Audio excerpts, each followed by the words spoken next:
les envió un oficio diciéndoles que está abierta la mesa, particularmente para el día de mañana. Entonces ellos tienen que decir, pues si quieren dialogar o no quieren dialogar.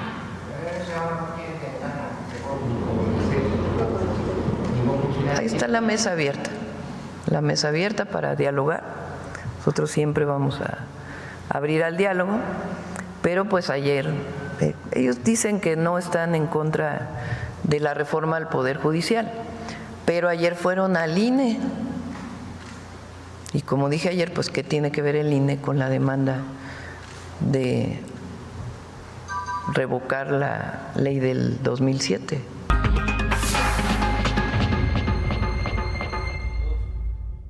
Bueno, esto fue lo que dijo la presidenta. Le recuerdo también que la coordinadora asegura que no le informaron la vez pasada que no iba a haber reunión cuando ellos solicitaron la reunión, que ni siquiera les avisaron, ni siquiera los tomaron en cuenta. Lo cierto es que le pegó a la coordinadora que le dijeron que son de derecha. Y yo creo que le pegó en muchos otros lugares, ¿eh? Es cosa de leer la rayuela de hoy de La Jornada, ¿eh? La presidenta Claudia Sheinbaum admitió que maestros de la Coordinadora Nacional de Trabajadores de la Educación la dejaron plantada el 8 de mayo cuando habían pactado una reunión. Esa cita consideró importante porque sería previa a las acciones del 15 de mayo, Día del Maestro, y se tenía el plan de lograr un acuerdo en un diálogo directo. Después se planteó que la reunión sería el viernes 23 de mayo, sin embargo la mandataria canceló el encuentro. Mientras tanto, esa es la que le decía yo, mientras tanto dejará por escrito la disposición de su gobierno, para que no se le dé muchas vueltas, a resolver demandas mediante el diálogo y a constatar que se mantiene abierta una mesa de negociación con las secretarías de Educación Pública, Gobernación, Hacienda y el ISSSTE. Eso es lo que ahí hay. Bueno, yo le diría, a ver, la programación del diálogo mañana, independientemente de todo lo que se haya dicho anteriormente, pues está en la mesa. Yo creo que lo mejor para todos sería que, independientemente de lo muy difícil que puede ser la negociación, por los temas que están en la mesa, por las demandas que están en la mesa, pues es un momento para sentarse. El país no está como para andar, para seguir otras 3 semanas, una semana más, como está la Ciudad de México y sobre todo el cierre del proceso educativo. Es que el 90% va a clase y un 10% no va. Es que ese 10% nos es muy importante. Nos es muy importante porque es donde están las condiciones económicas más adversas del país. La Secretaría de Gobernación convocó, como sea, a los maestros adscritos a la coordinadora a una reunión a partir de mañana a las 11, donde va a ser en Bucareli, ya le decía. Deben de asistir los titulares de la Secretaría de Educación Pública, que va a aparecer por fin, del Instituto de Seguridad y Servicio Social de los Trabajadores del Estado, el ISSSTE, por la derogación que se propone de la ley del ISSSTE del 2007, la subsecretaria de Construcción de Paz y un representante de la Secretaría de Hacienda y Crédito Público. La Secretaría de Gobernación señaló que su intención en la reunión es concretar el congelamiento de la edad de jubilación para los docentes, sujetos al artículo 10º transitorio, en 58 años para mujeres y 58 años para hombres y 56 para mujeres. Le pregunto, esto va a ser muy difícil, ¿eh? Bajar la edad de jubilación 58-56, es que va a ser muy difícil. Es un asunto de presupuesto y además un asunto en donde, bueno, ahorita hablaremos del tema. Esto debe de publicarse el decreto correspondiente a la brevedad, es lo que dicen. A ver, saludemos con enorme gusto a Marco Fernández, profesor investigador de la Escuela de Gobierno y Transformación Pública del TEC de Monterrey e investigador de México Evalúa. Marco, de nuevo te saludo y te agradezco que estés con nosotros. ¿Cómo has estado? Muy buenas noches. Hola Javier, ¿cómo estás? Pues francamente preocupado porque si bien coincido contigo en la necesidad del diálogo, la verdad no termino de entender qué es lo que van a terminar cediendo el gobierno. Sí. Por un lado, por ejemplo, esta parte del congelamiento de la edad, que incluso se anunció hace unos días por parte del secretario de Educación de que se fijaría en 58 años. Bueno, ahorita la ley vigente justo establece una tabla de amortización en el tiempo, en donde para este año precisamente corresponde a los 58 años de edad, es decir, no se está ofreciendo algo que no esté en la ley. Y la ley misma contempla que en unos años esa edad aumentaría a 60 como edad mínima para el retiro. Si se pretende decir que solo van a ser hasta los 58, que no va a avanzarse a los 60, eso implicaría modificar la ley del ISSSTE y establecer algo que jurídicamente puede ser controvertido, porque tendrían que establecer un régimen de excepción para los docentes, porque la ley del ISSSTE rige a todos los burócratas, a todos los trabajadores del Estado, no solamente a los maestros. Y entonces vendría la cuestionabilidad de, en términos jurídicos, de por qué 58 años, si se llega a modificar la ley, para los docentes y 60 o más para el resto de los trabajadores del Estado, incluyendo médicos, enfermeras, policías. Entonces, ese es un primer problema. El segundo problema es que, pues más le doy vueltas al asunto y pues sí puede estar molesta la presidenta, pero pues fue ella la que prometió el año pasado en campaña lo de derogar la ley. Y el problema es que incluso cuando trata de justificar, pero es que ya les dimos muchas condiciones desde entonces a la fecha, justo lo del fondo de las pensiones del bienestar ya había sido aprobado por el presidente López Obrador y de todas maneras ella en campaña, siendo candidata del partido gobernante, promete la derogación de la ley del ISSSTE. No es como que le dieron de entonces a la fecha condiciones mayores para la jubilación de los 16,000 pesos que ponen de ejemplo las autoridades federales recientemente. Entonces, ellos mismos se han metido en este problema en donde por eso viene la exigencia, me parece no justificable por parte de la coordinadora, pero sí entendible en términos políticos, porque fue parte de la promesa en la coalición político-electoral que se gestó el año pasado entre ellos y el partido gobernante. Híjole, a ver, Marco. A ver, déjame plantearte algo que espero que ojalá no se malentienda. A ver, tenemos jubilación 58 años hombres, 56 años mujeres. ¿Cuál es la razón por la cual tendríamos que otorgar esto, a pesar de que esté en la ley, pues, y no concedérselos a otras actividades de la sociedad también de profesionales? A ver, tendríamos que hacer, pregunto lo mismo. El otro día decías algo que me llamó la atención. Se lo tendríamos que igual dar a los doctores, doctoras, enfermeras, enfermeros, burócratas, contadores, gente que trabaja en la burocracia, gente que trabaja en áreas que son imprescindibles, la salud, la educación, ¿no? Que son estas dos. A ver, ahí, ¿qué es lo que está siendo diferente y por qué me da la impresión de que están tomando un criterio, en este caso, y en otros casos no se contempla el mismo criterio de la edad de jubilación? Pues la verdad, en términos muy simples, es porque unos tienen organización política y utilizan ese músculo en las calles a través de las marchas, las huelgas y acciones disruptivas que ponen presión no solamente en el gobierno, sino sobre todo en el resto de la sociedad, que entonces voltea a ver al gobierno y decir, ya encuentra una solución a este problema, no es aceptable que tomen el aeropuerto, las carreteras, disruptan la circulación en distintas calles de la Ciudad de México y demás. Y como lo hemos comentado, este comportamiento de entender que el chantaje en las calles es redituable es consistente con la historia de la coordinadora. Así se comportó con los priistas, así se comportó con los panistas y ahora se está comportando con Morena. E incluso, disculpen lo políticamente incorrecto, pero cuando uno revisa los archivos históricos de cuando estas protestas ocurrían en gobiernos hoy de oposición, es decir, en gobiernos del PRI o del PAN, justo pues la hoy presidenta y otros miembros de su coalición enaltecían ese tipo de movilizaciones, incluyendo la toma entonces del aeropuerto hace años, y decían que era una defensa legítima de la educación.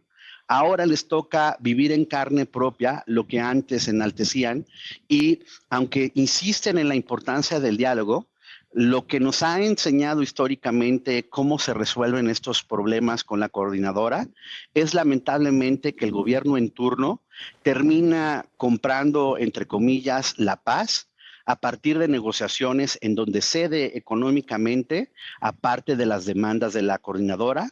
La coordinadora lo sabe y al mismo tiempo, con este comportamiento rijoso, termina también beneficiando a la parte institucional del Sindicato Nacional de Trabajadores de la Educación, que saca raja política diciéndole al gobierno en turno, mira, ellos son el grupo más rijoso, el más conflictivo, por eso tienes que negociar con nosotros otros aspectos fundamentales de la gobernanza del sistema educativo, y en conjunto tanto la presión de la coordinadora como el beneficio complementario que recibe el CENTE terminan minando la posibilidad de en verdad impulsar acciones a favor de la calidad de los aprendizajes, de la equidad del acceso a la educación, esos temas que tendrían que ser la preocupación por excelencia para poder entender que la educación sí puede generar condiciones de movilidad social, eso queda de lado y termina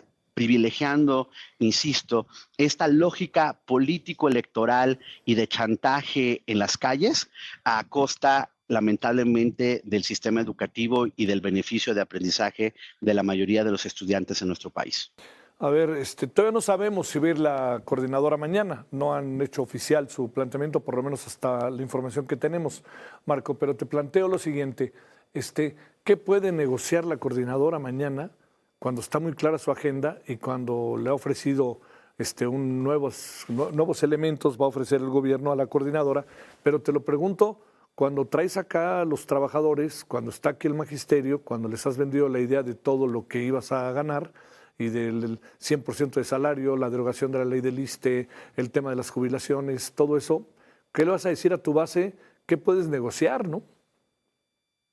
Pues yo creo que van a tratar de garantizar varias cosas. Uno, que se precise que el aumento que se ha anunciado realmente sea el salario y no una combinación de salario y prestaciones, para que eso tenga un beneficio mayor en términos de la jubilación de los profesores. Sí. Segundo, asumo que también van a tratar de presionar para que esta derogación de la denominada USICAM, este organismo dentro de la SEP que se encarga de determinar los ascensos en el escalafón de los docentes, el sindicato termine teniendo una prevalencia en la forma en que funciona esta unidad, bajo el disfraz de que se hace una consulta en las miles de escuelas entre los docentes del país. A eso, no sé si se sumará el que se garantice ningún descuento al salario en estos días que ha habido movilizaciones. Se prometerá que van a echarle ganas para recuperar el aprendizaje perdido durante estas semanas, pero por supuesto que no se les va a exigir tener días compensatorios de clases durante las vacaciones para realmente hacer esto una realidad de compensación del aprendizaje. Eso no va a ocurrir, no ha ocurrido en el pasado, no va a ser diferente en esta ocasión. En el fondo, vamos a ver cómo se arreglan a punta de dinero, no nos hagamos guaje. Así ha pasado a lo largo de la historia y yo no veo nada diferente en el escenario. Escucho con atención a las autoridades que repiten una y otra vez que están dispuestas al diálogo. Está muy bien, nadie quiere la represión, pero eso es un falso dilema. ¿El diálogo a cambio de qué? ¿Qué más van a ceder económicamente y de control en la gobernanza del sistema educativo a la coordinadora? Y insisto, ¿a cambio de qué? De que cómo vamos a garantizar verdaderos mejores aprendizajes para que la mayoría de los jóvenes en los distintos estados, incluyendo los que domina la coordinadora, sí comprendan lo que leen, tengan un manejo suficiente de las matemáticas y demás. Nada de eso, lamentablemente, está en la mesa, y aunque se termine diciendo que se va en verdad a defender el derecho de la educación pública, en el fondo, lo que termina ocurriendo con este tipo de secuestro del sistema educativo es, y lo hemos visto en el pasado, que aquellos que incluso con recursos limitados tratan, si se sigue extendiendo la huelga, de escapar del sistema educativo y ir a una escuela privada, aunque sea de bajo costo, porque ya no aguantan el no tener clases. E insisto, todo esto es en detrimento del sistema educativo. Y cuando luego se les empieza a señalar y quieren sacar la descalificación de es que quieren la privatización de la educación, patrañas. Quienes han realmente secuestrado la educación del país son estas personas que creen que el control de las plazas, que el control de la gobernanza, que la exigencia de estas condiciones es parte de su legado legítimo y de su propiedad. Y eso me parece ha sido un error de ceder de todos los gobiernos, y yo no veo que en esta ocasión vaya a ser diferente. Oye, lo que no va a pasar es lo que dentro de las cosas que se discutirán, se hablarán, se tendrá un debate, lo que quieras, pero la ley del ISSSTE ya quedó claro que la presidenta dice no se va a tocar. Es que si no se toca, entonces la coordinadora sabe que esto de del congelamiento a los 58 años es letra muerta. Insisto, ¿por qué? Porque la ley vigente establece que para este año justo la edad mínima de retiro es 58 años y se va amortizando esa edad en el tiempo, y en unos años se contempla que esa edad aumente a los 60. Así está en la ley ahorita. Si tú lo quieres congelar a los 58 años, inevitablemente tienes que regresar a modificar el transitorio famoso, el 10º transitorio, en donde viene incluida esta tabla de amortización en el tiempo de la edad de la jubilación. Entonces, no hay forma que, si se quiere realmente cumplir lo de los 58 años y se los aceptan, porque la coordinadora no está aceptando los 58 años de edad, sí, pero si se los llegaran a aceptar, para aceptarlo necesitan modificar la ley si realmente quieren una garantía jurídica de lo mismo. E insisto, eso trae una complicación, Javier, sí, claro, porque entonces jurídicamente tú no puedes decir discrimino a favor de los maestros y al resto de los servidores del Estado los voy a mandar a, como está contemplado, eventualmente 60 años y más para la jubilación. Entonces, no está fácil la solución en este punto específico. Híjole. Oye, a ver, una última cosa. Nosotros yo planteaba al inicio que el gobierno está como un poquito en la exigencia, en la urgencia, no exigencia, de negociar, por una razón muy importante, porque cada vez es más insostenible para los capitalinos lo que sucede en la capital, pero también porque hay amenazas de que podrían boicotear la elección del domingo. Una breve reflexión sobre esto en la parte final, Marco. Mira, por un lado, pues lo que hemos visto es que justo la parte institucional del sindicato, del CENTE, pues ha estado diciendo que está orientando al resto del magisterio para que acuda a votar, ¿no? Que no los va a obligar, pero que los está orientando. Es una forma falaz de, pues, decir que van a buscar la movilización magisterial, gremial, del resto del magisterio, ¿no? Y eso podría compensar, digamos, la parte de la coordinadora que está tratando de amenazar que bloquearía la elección del domingo.